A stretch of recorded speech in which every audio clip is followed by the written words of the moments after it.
ভাই মানে শুধু একজন অভিভাবক নয়, যে হাত তোমাকে প্রথমবার হাঁটতে শিখিয়েছে, যে চোখ তোমাকে প্রথমবার সুরক্ষার অনুভূতি দিয়েছে, সে তোমার ভাই। শৈশবে যখন তুমি পড়ে গিয়েছিলে, সবার আগে যে দৌড়ে এসে তোমাকে তুলেছিল, সেই তোমার ভাই। স্কুলে কেউ তোমাকে কষ্ট দিলে যে বুক ফুলে সামনে দাঁড়াতো, সে তোমার ভাই। বাইরের পৃথিবী হয়তো ভয়ঙ্কর, কিন্তু ভাই থাকলে মনে হয় কিছুই হবে না। ভাই তো আছেই।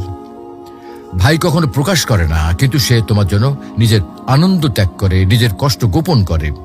তুমি খুশি থাকলে সে খুশি, তুমি দুঃখী হলে সে ভিতরে ভিতরে ভেঙে যায়। সময় যতই পেরিয়ে যাক, বয়স যতই বাড়ুক, ভাই সবসময় তোমার অভিভাবকই থেকে যায়। বিয়ের পরেও দূরে থাকলে ফোনে শুধু একবার বলবে, ভাই আমার একটু সমস্যা হয়েছে, আর সে দেরি না করে তোমার পাশে হাজির হবে। প্রিয় ভাই বোন, এই সম্পর্ক রক্তের বাঁধনে করা। এখানে স্বার্থ নেই, হিসাব নেই, আছে শুধু ভালোবাসা আর দায়িত্ববোধ।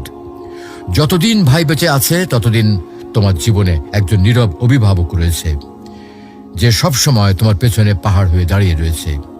তাকে কদর করো, তার জন্য দোয়া করো, কারণ ভাইয়ের ভালোবাসা এটা আল্লাহ দেওয়া এক অমূল্য নিয়ামত।